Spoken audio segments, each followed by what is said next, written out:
Good afternoon, here from the beautiful Yafo, Tel Aviv, a truly beautiful land that's unfortunately plagued by conflict and turmoil. It's of this conflict that I want to speak about, of the Israel-Palestine conflict. It's a conflict that people are very passionate about, but unfortunately that passion is directed towards each other, towards fighting, towards turmoil. I'm not here to present a detailed plan for peace. I'm not here to talk politics. Simply to present an idea that may help make our minds more fertile to the idea of peace. I'm going to start by telling you a story about myself, my own experience, my own journey, the evolution of my thought. I grew up in a typical Jewish American Israeli household. I was taught about the tragedies of the Holocaust and of anti-Semitism around the world and of the happy ending of Jews coming to this land they have strong historical ties to. But yet, the Jewish people can't live here in peace because people they've never met don't want them here. It was growing up hearing these stories that made me understand that the only thing for me to do is to join the IDF. It felt like it's the only way to truly protect my people. Interestingly enough, during my time in the IDF, the Israeli army, is when I had a realization that would completely change my life. I was guarding base. I saw a picture on the wall of Hamas training techniques, and I saw a picture of a Hamas member crawling through sand. I was crawling through sand that same day. I looked at that kid, 19 years old, just like me, and you know what I saw? I saw myself. I saw myself in him, and I asked myself, if I was born in Gaza, would that be me? Would that be my brother, my friend?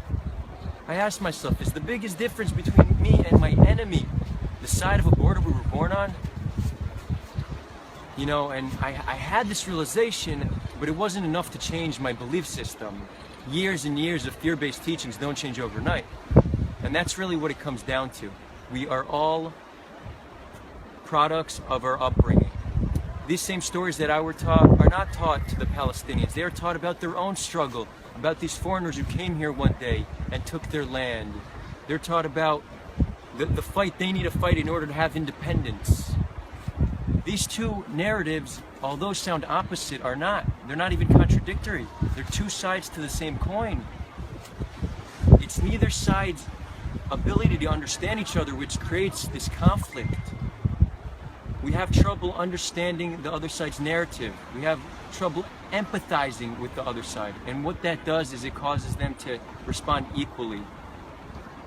People from all over the world come in and they decide to take one side of the conflict or the other, but what they don't understand is they're fueling the fire. They're fueling the flames of hate and fear and violence. Could you imagine if the millions of people pointing fingers at each other on both sides and the millions of people sitting by idly not believing peace is possible would come together towards common understanding, towards common goals, towards trying to understand each other? Could you imagine the world we could create? We can create any outcome we want. We need to come together. This is not between Israelis and Palestinians. This is between peacemakers and peace breakers, those who are willing to stand up and fight for peace, and those who are going to decide to live in fear and hate and point fingers. If we come together, both sides, Israel, Palestine, and the whole world, come towards a common goal, we will achieve peace. If we want peace, we need to think peace, we need to be peace. We are one people, one planet, one love. Thank you, friends.